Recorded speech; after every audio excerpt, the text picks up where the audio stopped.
Mataas ang BP pero walang nararamdaman? Delikado ba yan? It is very pleasant day everyone. This is Dr. Brel Toralba, an internal medicine doctor. Ngayon ay pag-uusapan natin ang tanong ni Mami Ren. Ang sabi niya, Doc, ask lang po, bakit po ang tatay ko mataas ang BP niya? Di siya umiinom ng kahit anong maintenance. Bawang at honey lang araw-araw niya tinitake tuwing umaga. Walang nararamdaman, normal po ba yun? 71 po siya. Napakagandang tanong po ito kasi karamihan po ng mga taong may hypertension, usually wala po silang mga sintomas.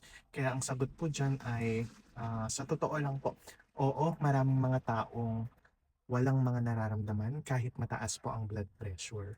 Kaya nga po, ang hypertension ay tinatawag po siyang silent killer. So kahit wala po kayong nararamdaman, kahit wala po kayong sakit ng ulo, hindi po kayo nahihilo, or any symptoms po na nararamdaman po ninyo, pag mataas po yung blood pressure po ninyo at uncontrolled po siya, pwede pa rin pong ma-damage. Unti-unti pong nasisira yung mga utak, ugat, kidneys, at puso po ninyo.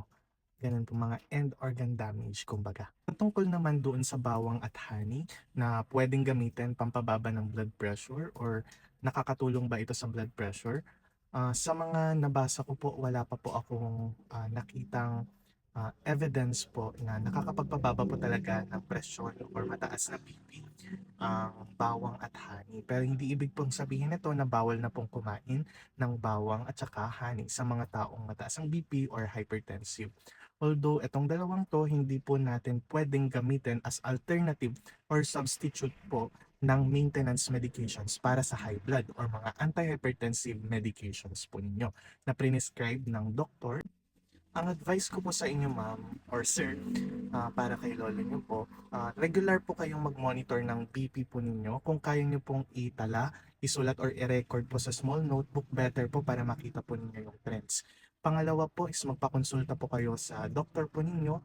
Magtanong po kayo doon sa mismong doktor po ninyo kung kailangan nyo na pong magsimula or mag-start ng maintenance medications para sa high blood. At tatlo po, huwag nyo na pong hintayin na magkaroon po kayo ng stroke, heart attack, kidney problem, or other complications po ng mataas na BP bago po kayo magpatingin or magpagamot po sa doktor. Maraming salamat po ma'am sa napakagandang tanong at eye-opener po sa ating lahat. Ang take-home message po natin for today is tandaan nyo lang po na ang kawalan po ng sintomas ay hindi po siya indikasyon na hindi nyo na po kailangan ng maintenance medications para sa hypertension.